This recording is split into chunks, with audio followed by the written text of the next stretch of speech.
3월 23일 밸류체인스 모닝 브리핑 방송 시작하겠습니다. 어저께 유럽 쪽에 테러로 인해 가지고 실제로 오늘 시장 자체가 좀 조망이 어두웠었는데 다행히도 그 경제 지표가 좋게 발표가 되면서 실질적으로 시장 전반적으로는 상승하는 상황입니다. 자, 그러면 시장에 대해 가지고 한번 살펴보는 시간 갖도록 하겠습니다. 첫 번째 수시장 리뷰입니다. 외환시장은 달러 인덱스가 안전자산 선호 심리와 시카고 연총재 발언이 상승하였습니다. 원유는 혼조세를 보였고요. 기금속은 벨기에에서 발생한 폭탄 테러 사건 이후에 안전자산 선호 심리가 작용하면서 상승하였습니다. 채권은 커브가 플래티닝 됐고요. 아시아 시장은 밑달러 강세에도 불구하고 혼조세를 보였습니다. 유럽 시장은 브뤼셀 테러 사건에 증시가 반응하지 않는 모습을 보이면서 강보합을 보였고, 미국 시장은 브뤼셀 테러 사건이 항공주에 영향을 미치면서 강보합을 보였습니다. 자, 다음은 한국 시장 전망입니다. 채권 시장은 보합권의 등락을 볼 것으로 보입니다. 3년물은 110.10에서 110.20, 10년물은 128.30에서 128.80으로 예상이 되고요. 외환시장은 달러원 환율이 단기 조정에 따른 반등이 가능할 것으로 보입니다. 달러원 환율은 1153원에서 1165원으로 예상이 되고, 주식시장은 미국의 6월 금리 인상 기대감이 영향을 미치면서 약보합권의 마감이 있을 것으로 보입니다. 당일 코스피 레인지는 1987에서 1997포인트 정도로 예상이 됩니다. 자, 그러면 글로벌 시장 동향하고 전체적으로 흐름 이어가도록 하겠습니다. 아시아 시장은 엔화의 약세로 크게 상승한 일본이 그 특징이라고 할 수 있는데요. 한국은 상승 출발했지만 2000포인트를 앞두고 기간에 매도로 하락 전환했습니다. 그러나 외국인의 순매수가 1355억 원으로 결국 연중 최고치로 마감하였는데요. 1996.81포인트 플러스 0.35% 상승으로 마감하였습니다. 전일 휴장이었던 일본은 달러엔의 상승에 힘입어서 상승하였는데요. 플러스 1.94% 상승하였습니다. 중국은 차익 실현 물량으로 인해서 하락하였는데 특히 장 초반부터 원자재, 금융섹터의 하락이 지수 하락을 부추겼습니다. 다만 보아우 포럼에 대한 기대감으로 하락은 제한되었습니다. 마이너스 0.60% 하락한 마감을 했습니다. 유럽 시장의 경우에는 테러보다는 경제 지표에 반응해서 상승하였는데요. 유럽 시장은 벨기에 브뤼셀의 국제공항과 지하철역 테러 사건으로 장 초반에 크게 하락하였습니다. 독일이 마이너스 1.87, 영국이 마이너스 1.20, 프랑스가 마이너스 1.56% 등 하락을 보였는데요. 특히 여행 레저 지수가 1.76% 하락하는 등 여행 관광업종의 하락이 지수 하락을 부추겼다 볼 수 있습니다. 하지만 독일의 3월 IF 기업 운영 지수가 전월 105.7, 결과치가 106.7로 개선이 되었고, 독일과 유로존의 PMI 서비스업 지수가 호전을 보이는 등 경기는 나쁘지 않았다는 점에 반발 매수가 유입되었습니다. 특히 투자 의견이 상향된 르노가 플러스 2.99, 그리고 비방디가 플러스 2.91 등 상승이 장 후반에 상승 전환의 원동력이었다 할 수 있겠고요. 독일의 경우에는 플러스 0.42, 영국의 경우에는 플러스 0.13, 프랑스의 경우에는 0.09, 벨기에의 경우에는 0.17 등의 고른 상승을 보였습니다. 미국 시장의 경우에는 차익 실현 물량으로 혼조세를 보였는데요. 미국 시장은 벨기에 브뤼셀 국제공항이 지하철 테러로 인해서 하락 출발하였습니다. S&P가 마이너스 0.54% 하락 출발하였는데요. 특히 이번 테러가 그동안 유럽 경기를 이끌어왔던 이미 소비재 업종, 여행과 관광에 대한 부담으로 작용하면서 유로존 경기도나 우려감을 자극하였고, 영국의 브렉시트 찬성파들에게 하나의 빌미가 될 여지가 크다는 점도 부담이 되었습니다. 파운드 달러가 1% 넘게 하락했는데요. 그러나 유럽 증시가 경제지표 개선에 따른 반발 매수로 상승하면서 미국 증시 또한 상승 전환했습니다. 특히 전일에 이어 당일의 경우에도 바이오 헬스케어 업종이 주도하면서 상승을 이끌었는데요. 바이오젠이 1.32, 일라일가 2.38, 그리고 ABBV가 2.66 등의 상승을 보였습니다. 다만 장 후반에 차익 실현 물량이 출회되면서 다우와 S&P는 하락하였고, 나스닥은 바이오 섹터의 상승의 영향으로 강보합권의 마감을 보였습니다. 다우지수는 마이너스 0.24, 17,582.57포인트, S&P는 마이너스 0.09, 2049.80포인트, 나스닥은 플러스 0.27, 8221.66포인트 등의 혼조 영상을 보였습니다. 자, 그러면 주요 업종 및 종목 동향을 살펴보겠습니다. 바이오 헬스케어 업종이 상승했는데요. 밸리언트가 전일에 이어 당일도 크게 상승을 하면서 바이오 헬스케어 업종이 상승하였습니다. 밸리언트 파마슈티컬스가 플러스 9.37, 일라일가 플러스 2.38, ABBVI가 플러스 2.06, 바이오젠이 플러스 1.32, 셀젠이 플러스 1.57% 등의 상승을 보였고, 벨기에의 테러 사태로 항공업종이 델타 에어라인이 마이너스 1.46, 아메리칸 에어라인이 마이너스 1.63, 유나이티드 컨티넨탈이 마이너스 1.14% 하락하고, 온라인 여행 상품 업체인 프라이스라인도 2.30% 하락하였습니다. 국제유가는 소폭 하락이 거쳤지만 일부 세일 업체들이 파산설로 인해서 세일 오일 업체들의 하락이 보험적이었는데요. 코노코필립스가 마이너스 1.55, 오시덴탈 페스트룸이 마이너스 1.59. 이로 인해서 에너지 업체들이 부실 채권 우려감으로 금융 섹터가 하락했습니다. BOA가 마이너스 0.58, 웰스파고가 마이너스 0.59, JP모건이 마이너스 0.36 등의 하락을 보인 하루였습니다. 자, 상품 및 FX 시장 동향 살펴보도록 하겠습니다. 브렉시트 우려감에 파운드 앤 달러가 하락했는데요. 파운드 앤 달러는 지난 주말에 터키에 이어서 벨기에 브뤼셀 테러가 브렉시트 찬성파에게 힘을 실어줄 가능성이 커지면서 하락폭이 컸습니다. 유로 앤 달러는 독일 미 유로존 PMI 서비스업 지수도 호전에도 불구하고 벨기에의 테러로 인한 소비 감소 가능성이 하락했는데요.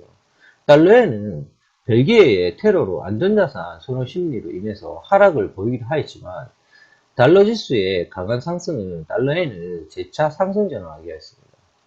달러 지수는 벨기에의 테러로 인한 안전자산 선호 심리로 상승하였는데요. 다만 찰스 에반스 시카고 연총재가 지속적인 임금 인상과 물가 상승을 확인할 필요가 있다라는 비둘기파적인 발언을 하면서 달러 지수의 상승을 제한하였습니다.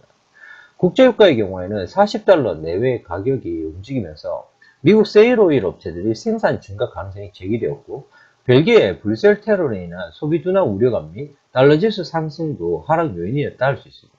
다만 4월 17일에 주요 산유국들의 산유량 동결 합의를 위한 협상 시간이 다가오면서 하락은 제한이 되었다고 볼 수 있는데요. 금의 경우에는 벨기에 브뤼셀 테러로 인해서 안전자산 선호 심리로 상승하였습니다. 다만 달러 지수가 브렉시트 우려감에 따른 파운드 앤 달러의 하락으로 인해서 상승하였고, 미국 증시가 상승 전환하면서 금 가격은 상승이 제한되었는데요. 구리의 경우에는 달러의 강세의 영향으로 하락하였습니다. 다만 비철금속이 최대 소비국인 중국발 소비 가능성이 지속적으로 이어졌고, 최근 상승도 이러한 소비의 증가, 실제로는 비축분의 증가로 인한 결과였다는 점에 하락은 제한되었습니다. 최근 곡물 시장은 쇼커버링성 매수세가 유입되면서 상승세를 보이고 있는데요. 미국 평원지대 남부 지역의 기온이 하락하면서 자팡이 부진할 것이라는 점도 상승 요인으로 작용하고 있습니다. 하지만 달러 강세로 인해서 상승은 제한되었고, 여전히 재고량이 많다는 점 역시도 상승을 제한하고 있는 상황입니다. 국채금리는 장 시작 전에 벨기에 테러로 인한 안전자산 선호 심리 강화로 하락 출발하였는데요. 반면 찰스 에반스 시카고 연총재가 물가 상승을 좀 더 확인할 필요가 있다라는 비둘기파적인 발언을 하였지만, 미국의 2016년 GDP 성장률은 2에서 2.5를 전망한다라는 경기 호전을 시사하는 발언을 시장 참여자들은 더 중요시하였습니다. 이로 인해서 국채금리는 하락을 줄여갔고, 오후에 주가지수 상승의 영향으로 국채금리는 결국 상승한 상황입니다. 자, 당일 한국 주식 시장의 전망입니다. 위험자산 선호 흐름은 지속이 예상이 됩니다. MSCI 한국지수는 플러스 0.64% 상승하였지만 MSCI 이머징 마켓 지수는 마이너스 0.23% 하락하였습니다. 야간 선물의 경우에는 외국인의 순매도가 217계약에 불과하고 0.15포인트 상승한 246.55포인트로 마감한 바 있는데, NDF 달러원 환율은 1개월물이 1158원으로 마감했습니다. 전일 서울한시가 수출업체 내구 물량과 여기에 롱스탑 물량으로 하락하였는데, 또한 오후 하락을 부추긴 유일호 기획재정부 장관의 최근 원화의 하락은 상승했을 때 당시와 비교할 때 급하지 않다라는 발언을 하면서 당국의 계획 가능성도 약화된 점이 하락 요인을 알 수 있습니다. 일요일 감안하면 당일 서울안시는 약 4원 정도 상승 출발할 거로 여겨집니다. 오늘 한국 증시에 영향을 줄 이슈는 중국의 보아우 포럼 이외에는 그리 많지 않습니다. 다만 글로벌 증시에서 유럽은 테러로 인한 하락을 뒤로하고 경제지표 호전을 바탕으로 반발 매수세 유입으로 상승하였지만 미국은 상승하다 장 후반에 차익실현 물량이 출하하면서 혼조 마감한 바 있는데요. 한국 증시 또한 시장 참여자들이 차익 실현 욕구가 커질 수 있는 구간이라 할 수 있습니다. 다만 보아우 포럼을 통한 중국발 경기 부양 기대감이 상존한다는 점에서 그 폭은 제한적일 수밖에 없고 오히려 하이힐드 채권 등의 이른바 위험 자산에 대한 선호가 지속되고 있기 때문에 강세로 전환할 것으로 여겨집니다. 따라서 코스피의 경우에는 1987에서 1997포인트의 레인지 등락이 예상이 됩니다. 금일 한국국제선물 시장의 경우에는 보합권에 등락을 갖다 보일 것이라고 예상이 되는데요. 전일 호주 RBA 총재는 경기에 대한 긍정적인 진단을 하면서 금리 인하 가능성을 일축시켰습니다. 다만 헝가리에서 금리 인하를 단행하는 등 양쪽 완화 기조가 이어지는 모습을 보이고 있는데요. 다만 전일 시카고 에반스 총재도 미국 경기에 대한 긍정적인 진단을 하면서 다소 매파적인 스탠스를 보인 바 있습니다. 이는 비둘기파적인 FOMC 회의 이후에 미국의 금리 인상 경로에 대한 불확실성을 높여서 국채 선물에 하락 요인을 작용할 수 있는데요. 브뤼셀 연쇄 테러 사건은 안전자산 선호를 높일 수 있겠지만 시장의 영향은 제한적일 것으로 보이고 한국 지표가 뚜렷한 개선세를 보이지 못하는 가운데 달러 환율도 하락이 되면서 금리 인하 여건을 지지하고 있는 상황입니다. 다만 시장에 큰 영향을 줄 이벤트가 부재하다는 점에서 보합권의 장세가 이어질 것으로 전망이 되는데요.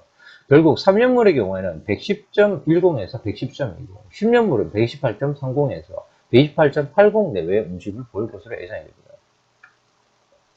금일 한국 외환시장에서 달러 환율의 단기 조정에 따른 반등이 가능하다고 보는데요. NDF 환율이 1157.10원으로 갖다 보였고 전일 서울안시가 1153.60원으로 마감하였는데 전일 대비 약 플러스 3.50원 정도 T 상승으로 출발할 것으로 예상이 됩니다. 브뤼셀 연쇄 테러 사건은 안전자산 선호 심리를 자극하겠지만 전일 글로벌 시장의 영향은 제한적이었다는 점에서 금융 시장도 큰 영향을 주지 않을 것으로 보이는데요.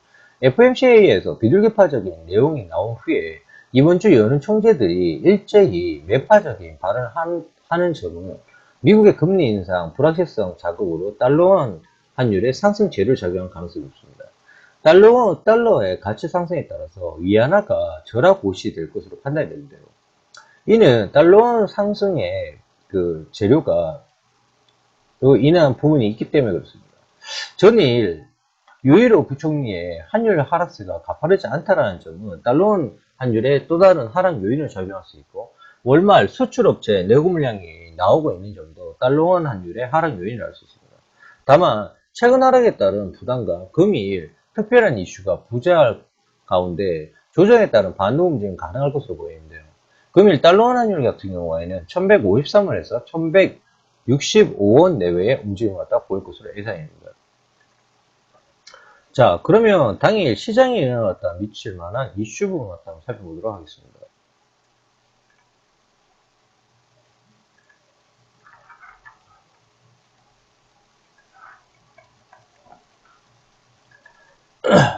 태국과 인프라 투자 협력 강화라는 뉴스인데요. 한국이 태국과 인프라 투자 등의 경제 협력 강화를 발표했습니다. 인프라, 교육, 콘텐츠 3개 분야의 중심으로 협력이 강화하는데요. 현재 태국 정부는 수도, 철도, 위성, 스마트 시티 부분에 110조 원 규모의 인프라 프로젝트를 갖다 추진 중에 있습니다. 문화 콘텐츠도 관광사업 활성화 방안이 논의되고 있는데요.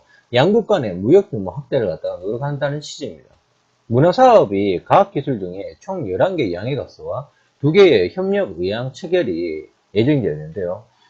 본 기사 내용은 지금 현재 저희 밸류체인스 카페 유스트립 자료에 올라가 있으니까 여러분들이 검색 자체를 갖다가 태국으로 치시면 검색이 될 겁니다. 자, 다음은 무디스 한국 국가신용등급 유지라는 건데요. 무디스가 한국 국가신용등급을 AA2로 유지 발표가 있습니다. 3개월 연속 현수준을 갖다 유지한 건데요. 건전한 재정, 양호한 국가채무, 대외 취약성 감소 등이 국가신용등급 유지의 원인으로 밝혔습니다. 향후에 국가신용등급은 안정적인 전망, 기존 전망과 동일한 건데요. 다만 1200조 규모의 가계부채, 그리고 인구 고령화 문제는 잠재적인 경제 성장 부담의 요인이 될 수 있습니다. 현재 S&P 그리고 피치의 한국 국가등급 신용등급은 AA-로 네 번째로 높은 등급을 갖다 부여하고 있는 상황입니다. 자, 그리고 일본 제조 PMI가 기준치를 하회했는데요. 일본의 3월 니케이 제조 PMI가 속보치로 49.1을 기록했습니다. 전월 50.1포인트 대비해서 하락한 것인데요. 2015년 4월 이후에 첫 기준치가 50%포인트를 하회한 것입니다. 3월 확정치의 경우에는 4월 1일날 발표 예정인데요. 엔화 강세에 따른 일본 제조업 경기 둔화의 영향으로 엔달러 환율이 연초 대비해서 5.6% 정도 하락했기 때문이라고 보여집니다. 구매자 관리지수 PMI는 총 10개의 하위 지수로 구성이 되는데 신규 주문, 공급자 배달, 산업활동, 고용, 재고, 가격, 신규 수출 주문, 수입 등이 있습니다. 경제가 회복 단계에 들어갔을 때 인플레이션을 나타내는 바로미터 역할을 갖다가 한다는 점에서 좀 중요하다고 볼 수 있겠고요. 자, 그리고 원달러 환율이 큰 폭의 하락, 그리고 그로 인해서 그 수출주가 강세를 보이는데요. 운수장비 업종이 전일 3.05%, 2거래일 연속 업종 수익률 상회를 기록했습니다. 5거래일간 5.2% 상승했고 외국인이 4,800억 원의 순매수를 하면서 업종 상승을 견인했는데요. 원달러 환율이 1153.6원에 마감했고 연중 최고치를 갖다 기록한 바 있습니다. 환율 하락 국면에서 수출 기업의 한 차익이 발생할 것으로 보이는 건데요. 현대위아가 플러스 6.02, 기아차가 플러스 3.89, 현대차가 플러스 2.91 등의 수출주가 강세를 보였다는 점입니다.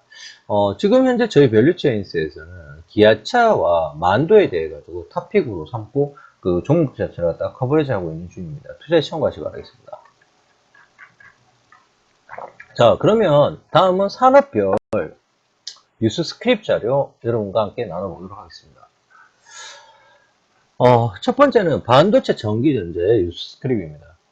더버즈에 따르면 유튜브 IT 채널 맥3에서 갤럭시 S7을 세탁기에 넣고 45분간 돌려봤으나 아무 이상이 없는 것으로 나타났다고 합니다. 삼성 갤럭시 S7의 막강한 방수 능력을 갖다 입증했다라는 기사가 있었네요.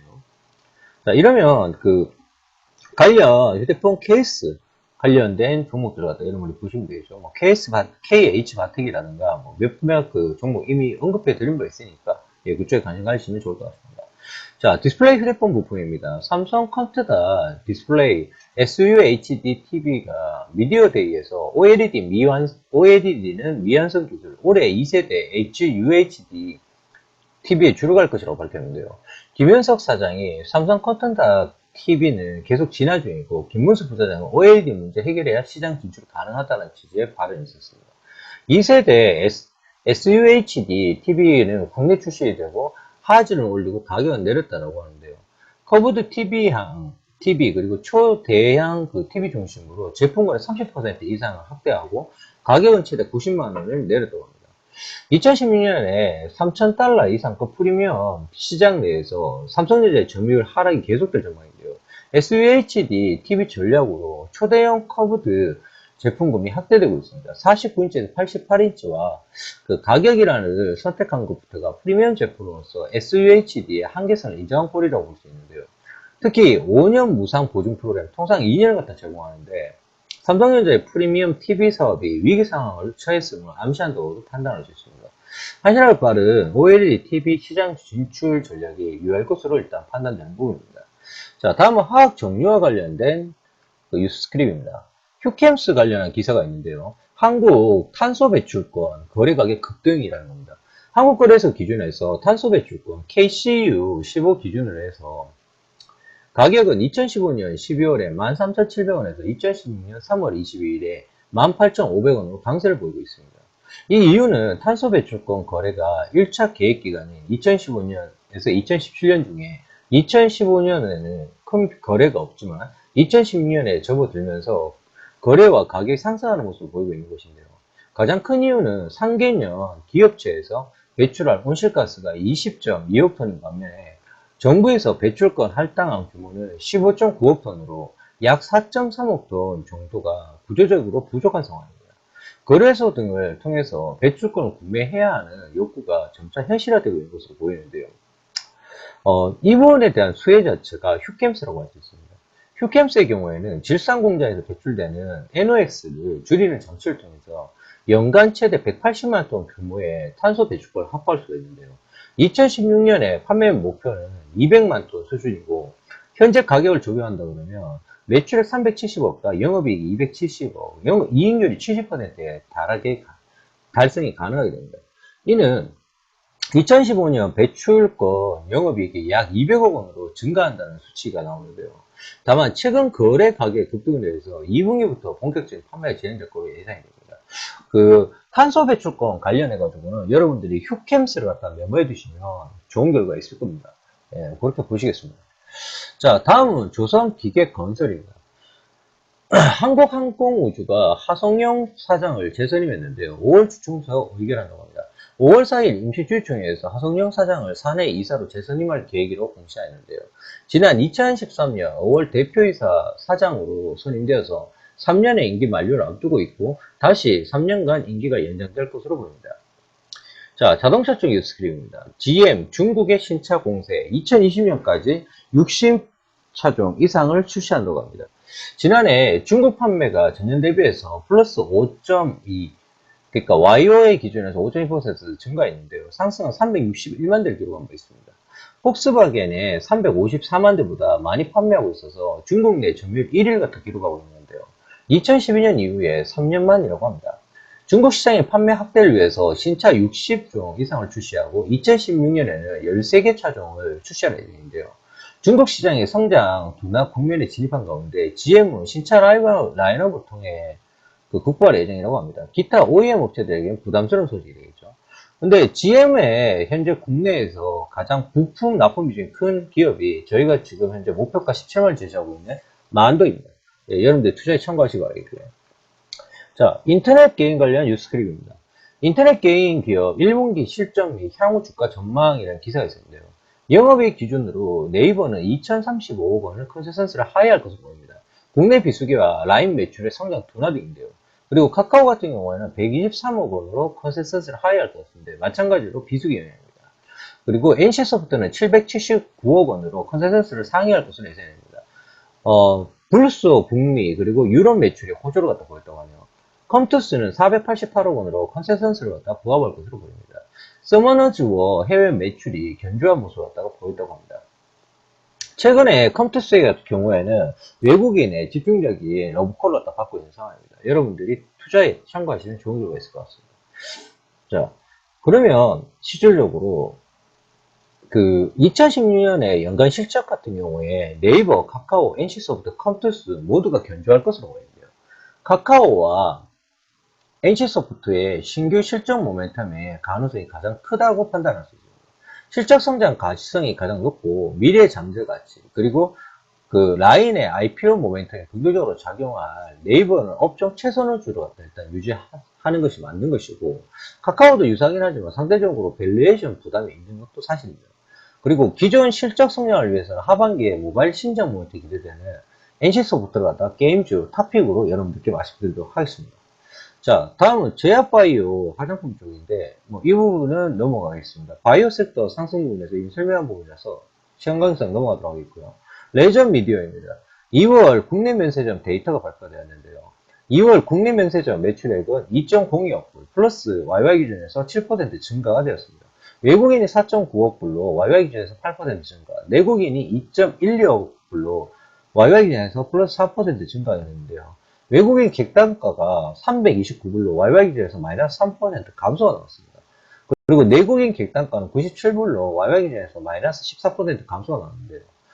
우선적으로 이 부분은 외국인의 매출 성장률은 방한 중국인 증가율이 YY 기준에서 플러스 6%로 크게 다르지 않은 모습으로 보였다는 점이고, 다만 내국인 출국의 급증 YY 기준에서 32% 증가가 이루어졌는데, 그에도 불구하고 내국인의 매출 급감은 원달러 환율의 상승에 따른 내국인의 객단가 하락으로 기인한 것으로 일단 판단할 수 있습니다. 자, 다음은 은행 뉴스 스크립입니다.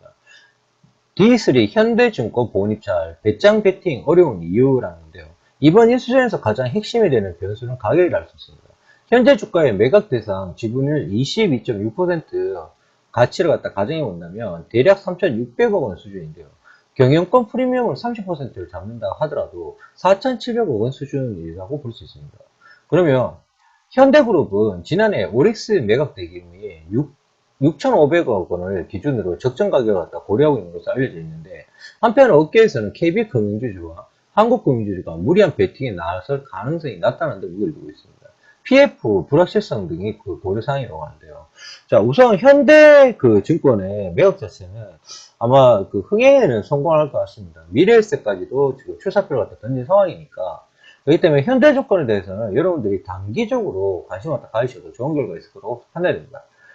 현대증권이 매각이 되게 되면 현대상선 쪽에 자금이 들어가면서 현대상선도 좋아지는 구조가 되는 거고요. 현대상선이 좋아지게 되면 현대 엘리베이터도 좋아지는 구조가 됩니다. 그런 식으로 사이클을 갖다 연결해서 여러분들이 보신다 그러면 예, 좋은 결과가 있을 겁니다. 자, 다음은 당일 주요 이슈 및 그 주요 일정 한번 보겠습니다. 일단은 한국인 첫 직하 환자가 발생했다라는데, 근데 이 부분 자체가 뭐 이게 멜린치에 대한 부분이 있어서 그렇긴 한데, 일단은 정부 측에서는 2차 전파 가능성을 작다고 보고 있습니다. 브라질 다녀온 40대 남성이 상태가 오히려 좋아졌다고 하네요. 네, 단기 이슈로 끝날 가능성이 높을 것 같습니다. 자, 그리고 제2의 코덴스 컴바인 사태 맞겠다. 유통주식 10만 주 미만일 때 매매를 갖다 정지시킨다고 합니다. 그래서 품절주 투기거래 방지책이 발표가 된 거고요. 자, 오늘의 주요 일정입니다. 관광진흥법 시행령 개정안이 시행되는데요. 문화체육관광부는 오늘 23일부터 관광진흥법 시행령 개정안이 시행된다고 밝혔습니다. 이번 개정안은 지난해 12월에 관광진흥법이 개정된 데에 따른 것으로 유해시설이 없는 100실 이상의 관광 숙박시설을 학교환경위생정화위원회에 심의 없이 학교 주변에 건설할 수 있다는 등의 내용을 담고 있습니다. 일단은 뭐 이렇게 돼버리면 숙박 쪽으로, 예, 여행 쪽으로 보긴 봐야 될 것 같은데, 대충 그런 내용이고요. 샤오미 커브드 TV 그 출시 예정이라는데요. 중국의 IT 업체인 샤오미가 3월 23일 커브드 TV 출시를 예정인 것으로 알려졌습니다. 샤오미는 자사 웨이브를 통해서 타고난 굴곡을 살펴보고 싶다. 굴곡의 세계를 볼 수 있다라는 글과 함께 티저 이미지를 공개한 바 있는데요. 업계에서는 샤오미가 휘어진 화면에 탑재한 커브드 TV 공개할 것을 암시한다고 예상하고 있습니다. 관련 종목은 삼성전자, LG전자 정도 되겠죠. 자, 그리고 2월 무제역 수지 및 교육 조건이 발표가 있습니다. 이 부분이 시장에 좀 영향을 미칠 것 같고요. 자, 그리고 자, 주요 일정이 이 정도고요. 증권사 신규 추천 정보 한번 살펴보겠습니다. 실황음 투자에서는 현대건설 가져놨습니다. 현대건설 같은 경우는 저희 밸류체인스의 건설 쪽에 GS건설과 현대건설 갖다 탑픽으로 해서 계속적으로 현재 커버리지 중에 있습니다. 몇 차례 강조드리고 있는데요. 현대건설에 대해서 아시아 인프라 발전, 중동, 신흥시장 등의 다변화된 포트폴리오를 보유하고 있으며 2016년 매출액 20조 원, YY 기준에서 4.6% 증가, 영업이익은 11조 YY 기준에서 14.6% 증가를 전망하고 있습니다. 현대건설 같은 경우에는 최근에 수주나 이런 측면도 괜찮고 분양률도 괜찮은 상황입니다. 자, 현대증권에서 그 종목 추천이 나왔네요. LOT 백큐입니다. LOT 백큐 같은 경우에는 저희 밸류체인스에서는 진공펌프 쪽에서는 탑픽 종목을 삼고 있는 종목이라고 누차 강조드리고, 그리고 최근에 반도체 사이클에서 동종목에 대해서는 그러니까 여러분들이 편입하셔야 된다라고 그 단톡방을 통해서 몇 차례 공고드린 바 있습니다. LOT 백큐에 대해서 국내 유일의 진공펌프 업체이고 가공부터 조립, 모든 공정의 그 사후관리 시스템까지 플라인 체계를 갖다 구축하고 있으며 반도체, 디스플레이, 태양광 등의 다양한 적용 분야를 기반으로 향후에 고객 다변화를 통한 실적 개선이 전망된다고 밝혔습니다. 자, LOT 백큐면 좋아요. 그리고 NH투자증권입니다. NH투자증권에서는 그 현대건설을 갖다 가져가네요. 여기에 조금 다른 내용이 포함되어 있으니까 리딩 해드리도록 하겠습니다. 현대건설에 대해서 대형 해외 프로젝트 매출 증가로 인한 지난해 3분기 저점으로 지속적인 실적 개선 기대가 되고, 점진적으로 영업이익의 절대 규모가 증가하고 있으며 지배 순이익 증가에 따른 ROE 개선 및 현금흐름 개선이 지속이 전망이 되고 있습니다. 해외 프로젝트 마일스톤 도달 및 국내 주택 미분양 감소로 인해서 미천구 공사 금액도 꾸준히 줄어들 전망이 있다고 합니다. 그리고 동사의 영업이익을 70% 이상 차지하는 전력기기 부분도 안정적이고, 네, 그 대충 이 정도로 살펴보면 될 것 같습니다. 뭐 같은 내용이네요, 어차피. 네. 자, 여기까지 살펴보고요. 전일자 공치도 한번 볼게요. 초록뱀이 CJENN과 55.44억, 매출액 대비 21.67% 규모의 월화 드라마 또 5회형 프로그램 제작 계약을 체결했다고 합니다. 요즘에 IHQ에 대해 가지고 여러분들께 어저께 잠정 특징적으로 말씀드린 바 있는데, IHQ에 대해서는 적극 추천 의견은 아니지만 투자 권유를 갖다 드린 바 있습니다. 뭐 6월 달에 시작되는 거라서 투자 권유 의견 드렸는데, 지속적인 여러분들 관심 꼭 필요하다는 감을 말씀드리겠고요. 자, 그리고 일신바이오가 어저께 초저온 냉동고 및 동결 건조기용 냉동 시스템의 초저온 냉매 조성물 관련 특허를 갖다 취득했다는 그 공시가 있었고요. 자, 장 마감 후 주요 종목 공시입니다. 코아로직이 84.9% 비율의 감자를 결정했는데요. 그 감자 기준일은 3월 21일이고 상장 예정은 4월 26일, 그리고 3자 배정 유상증자도 결정했네요. 한국수출은행에 그러니까 발행가 500원으로 해가지고 뭐 한다라고 하는 건데, 조금 이게 좀 웃겨요. 그러니까 이거는 보통 M&A 할 때 이렇게 하거든요. 그러니까 그 감자하고 지금 3자 배정 유상증자로 해가지고 지금 투자를 갖다가 같이 받는 방식이기 때문에 통상적으로 이거는 거의 M&A 방식인데, 요거는 조금 살펴봐야 될 것 같아요. 코아로 지금. 자, 그리고 IS 동서가 2천억 규모의 공모 12 발행을 갖다 결정했다고 합니다. 그리고 무원개발이 코롱글로벌가 551.47억 원, 매출액 대비 26.25%의 규모의 하남선 상일에서 금단산 복선철 전철 509 건설공사 계약을 체결했다고 하네요. 대충 뭐 그 정도 보면 되겠습니다. 자, 이상 밸류체인스 모닝브리핑 방송이었습니다. 자, 오늘 하루도 성투하시고요. 예, 방송 함께 해주신 회원님들 감사드립니다. 자, 오늘 하루도 기운찬 하루 되시기 바라겠습니다. 자, 이상 밸류체인스 모닝브리핑 방송 마치겠습니다.